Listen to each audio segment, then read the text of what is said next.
विश्रामक बाद फिर से स्वागत है इस कार्यक्रम सोझा सोझी में हमारा संग छथि रोहित कुमार सिंह जी। चली गपशप के आगू बढ़ाए। रोहित जी, युवाओं पे बहुत ज्यादा भरोसा दिखलाते हैं, खुद भी युवा हैं आप। अभी जो आपकी टिकट बंटवारा हो रही है, आप अध्यक्ष हैं युवा राकपा के, लेकिन आपको इलेक्शन कमेटी जो बनी है टिकट बंटवारे में, उसमें जगह भी नहीं दी गई है। हताशा नहीं हो रही है?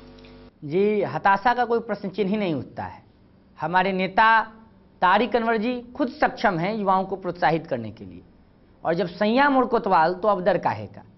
जब हमारे नेता ही उस स्क्रीनिंग कमेटी के मालिक हैं, जब नौजवानों के मसीहा ही उस स्क्रीनिंग कमेटी के मालिक हैं, तो फिर किसी दूसरे नौजवान को उसमें सदस्य के रूप में रहने की कोई आवश्यकता मेरे समझ से नहीं होती है।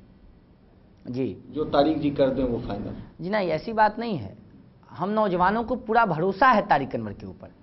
उसका मुख्य कारण है उनको जब हमने रथ निकाला बिहार में और 38 जिलों में हम गए। जी, आपको पूरा भरोसा है, युवाओं को पूरा भरोसा है, उनको आप पर क्यों भरोसा नहीं हुआ? देखा जाए, ऐसी बात नहीं है कि उनको हमारे ऊपर भरोसा नहीं है।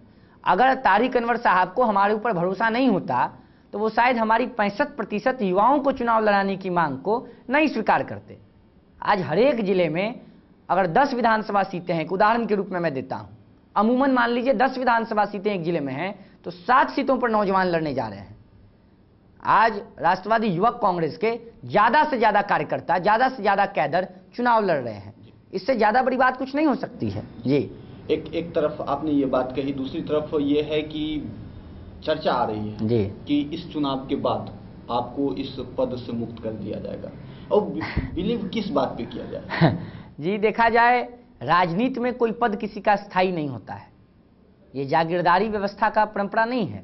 राजनीति डेमोक्रेसी और लोकतंत्र से चलती है। कमी आप में है जी। अब कमी और बेसी का सवाल तो राजनीति में नहीं उठता है। राजनीति में हमारे आदरणीय नेतृत्व तारिक अनवर साहब को जहां मैं उपयुक्त लगूंगा प्रयोग के लिए, वो निश्चित रूप से मुझसे कार्य लेंगे। और रही बात हटने की और नहीं हटाने की, तो पिछले 1.5 वर्ष में मैंने जो युवा राष्ट्रवादी कांग्रेस के लिए कार्य किया, शायद वैसा कार्य आज तक राष्ट्रवादी कांग्रेस पार्टी में किसी ने नहीं किया होगा। इसका मुख्य कारण रहा तारिक अनवर साहब के द्वारा मुझे पूरी आज़ादी, पूरा सहयोग और पूरी तन्मयता के साथ उनका आशीर्वाद।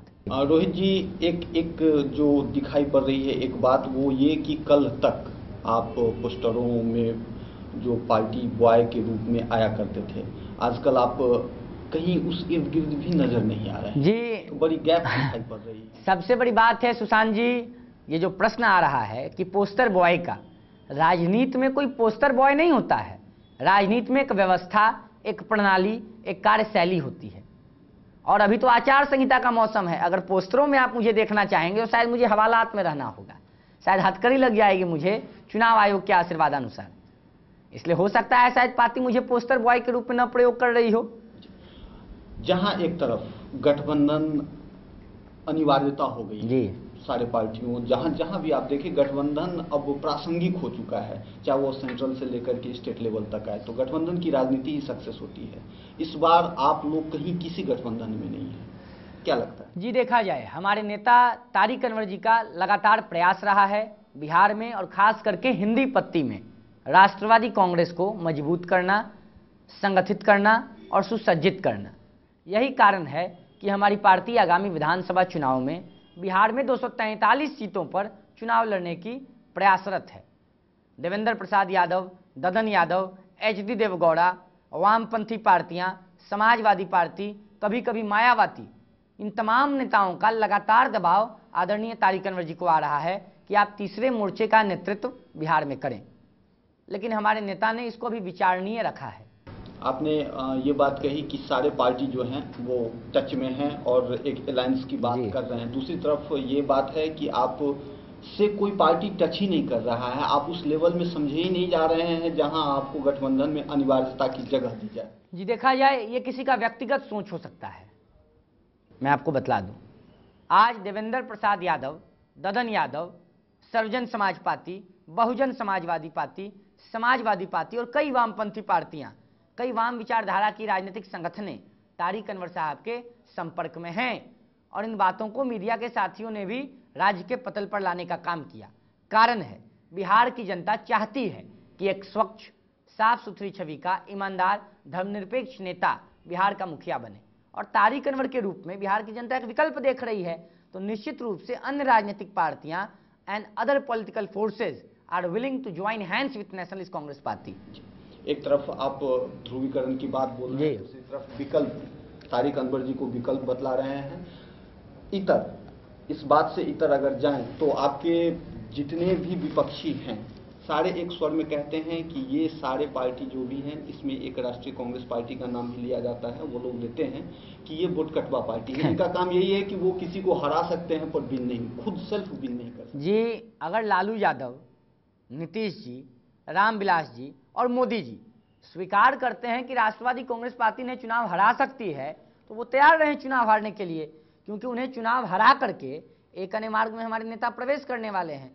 तो निश्चित रूप से उन्हें भय है, और उनका भय यह स्वीकार करता है कि बिहार की जनता ने आगामी चुनाव का मैंडेट, स्पष्ट मैंडेट तारिक अनवर और राष्ट्रवादी कांग्रेस को दे दिया है। वो चुनाव के बाद तो हम लोग भी देखेंगे। ये निश्चित रूप से आप ही नहीं, बिहार की जनता और देश की जनता देखेगी। फिलहाल ये जो आरोप है कि आपकी पार्टी वोट कटवा पार्टी है, वो कितना सही है? ये बिल्कुल निराधार और विपक्षी पार्टी के नेताओं द्वारा बड़बोलापन, अक्खरपन और अति आत्मविश्वास का परिचायक है। ऐसा नहीं है, ये निश्चित रूप से ऐसा है। अगर ऐसा नहीं होता तो तारिक अनवर जैसे एक बड़े और विराट छवि के राष्ट्रीय नेता के ऊपर कोई इस तरह का प्रहार और कुठारघात नहीं करता। लोग बिखला गए हैं, लोग परेशान हैं, क्योंकि जिस तरह से पिछले एक वर्ष में बिहार की 65% आबादी ने, राज्य की युवाओं ने अपना मैंडेट, जन समर्थन तारिक अनवर को और राष्ट्रवादी कांग्रेस को दिया है, उससे बिहार के तमाम राजनीतिक पार्टी के मुखिया चिंतित और घबरा गए हैं, दिग्भ्रमित हो गए हैं। कितनी सीटों पे चुनाव लड़ेंगे? हमारी पार्टी 243 विधानसभा सीटों पर कमर कस के तैयारी कर चुकी है। जी, समय अभी फिर एक छोटे से विश्राम का, तो विश्राम लेते हैं, फिर बातचीत के सिलसिला को हम जारी रखेंगे। बेराइज फिर से एक छोट छिन विश्राम लेबो के, छोट छिन विश्राम मुदा अपने कतौ नहीं जाओ, देखते रहो सौभाग्य मिथिला।